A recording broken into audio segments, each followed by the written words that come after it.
Hello friends, welcome back to our YouTube channel CP study.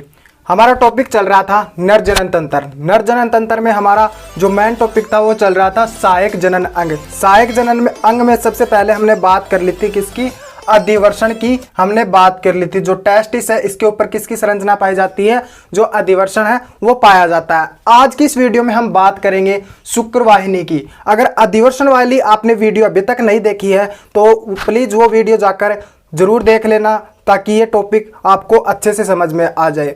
उसका link जो है मैं आपको डिस्क्रिप्शन में दे दूंगा और ऊपर आई बटन में भी प्रोवाइड करा दूंगा, वहां से जाकर आप उस वीडियो को देख सकते हो। चलिए आज के वीडियो को स्टार्ट करते हैं। आज की हमारी वीडियो है शुक्रवाहिनी, यानी जो सहायक जनन अंग है उसमें सेकंड पॉइंट हमारा कौन सा है, शुक्रवाहिनी। अब शुक्रवाहिनी क्या होती है? शुक्रवाहिनी एक नलीनुमा स्ट्रक्चर होती है। कैसी स्ट्रक्चर होती है? एक नलीनुमा संरचना होती है। और इसकी संख्या कितनी होती है? नर मनुष्य के अंदर इसकी संख्या 2 होती है। यानी जो शुक्रवाहिनी होती है इसकी संख्या 2 होती है और यह एक नलीनुमा स्ट्रक्चर होती है। जैसा कि आप डायग्राम में देख पा रहे हो, ये स्ट्रक्चर किसकी है, शुक्रवाहिनी की। ये 2 नलीनुमा स्ट्रक्चर होती है जो किससे जुड़ी रहती है, टेस्टिस। टेस्टिस के किस भाग से?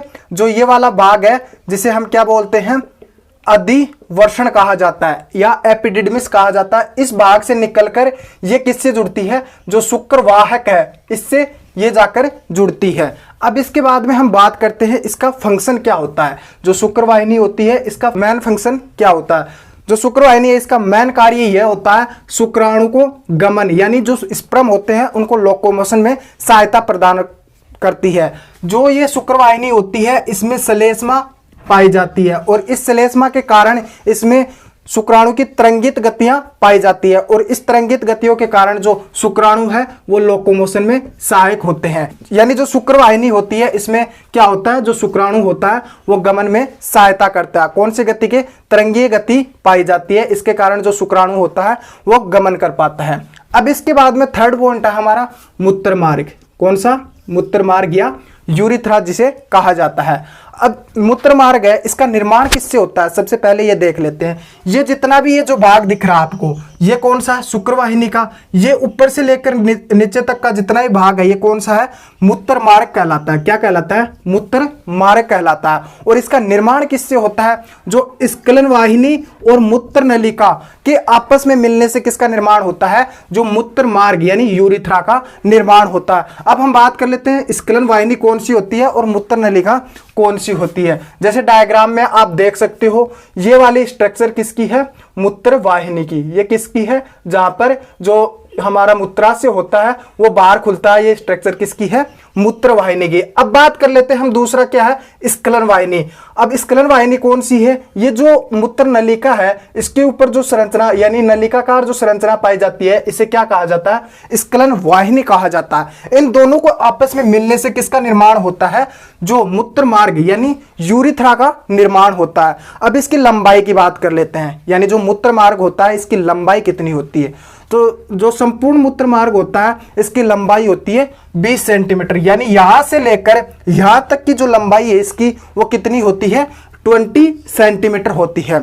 अब जो हमारा मूत्र मार्ग होता है यानी जो हमारा मूत्र मार्ग या यूरिथ्रा होता है उसको तो 20 सेंटीमीटर बहुत लंबा मार्ग हो गया, लेकिन इसको भी 3 भागों में डिवाइड कर दिया गया ताकि आसानी हो सके।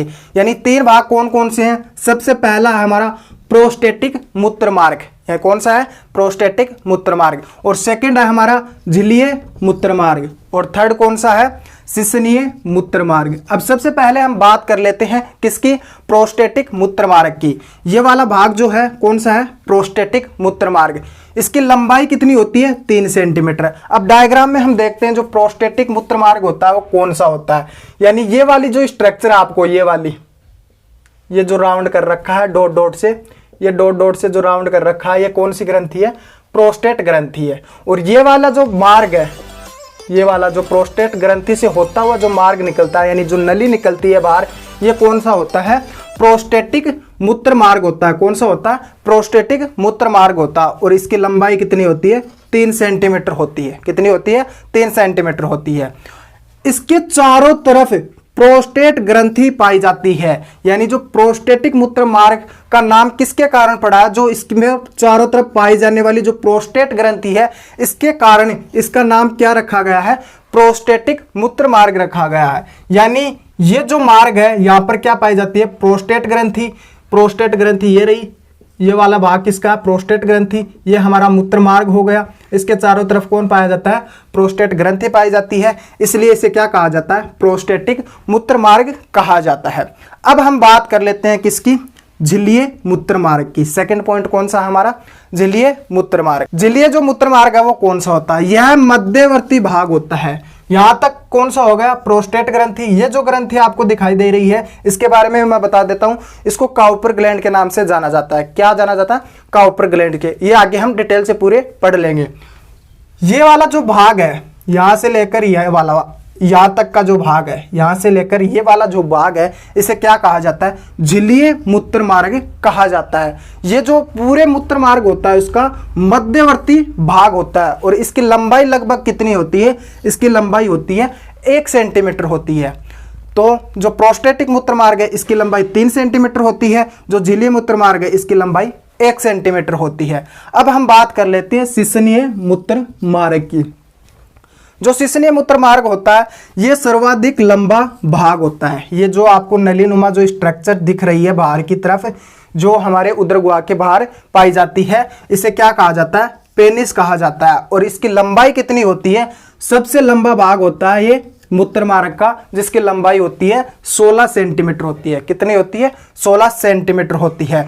और यह मार्ग पेनिस में पाया जाता है। यह मार्ग कहां पर पाया जाता है, जो पेनिस होता है, यानी ये वाली स्ट्रक्चर किसकी है, पेनिस की है। और ये जो मार्ग है ये किसका है, सिसनीय मूत्र मार्ग है। किस में पाया जाता है, पेनिस के अंदर पाया जाता है। और ये खुलता कहां पर है, ये जो नर मनुष्य का जनांग होता है यानी पेनिस होता है, उसके शीर्ष पर मूत्र जनन छिद्र के रूप में खुलता है। यानी इसी से बाहर क्या निकलता है, मूत्र यानी यूरिन का सिक्रेशन होता है। और इसी से क्या निकलता है, जो स्पर्म होता है, शुक्राणु होते हैं, इस मार्ग से बाहर निकलते हैं। यानी शुक्राणु का निर्माण कहाँ पर होगा, टेस्टिस के अंदर।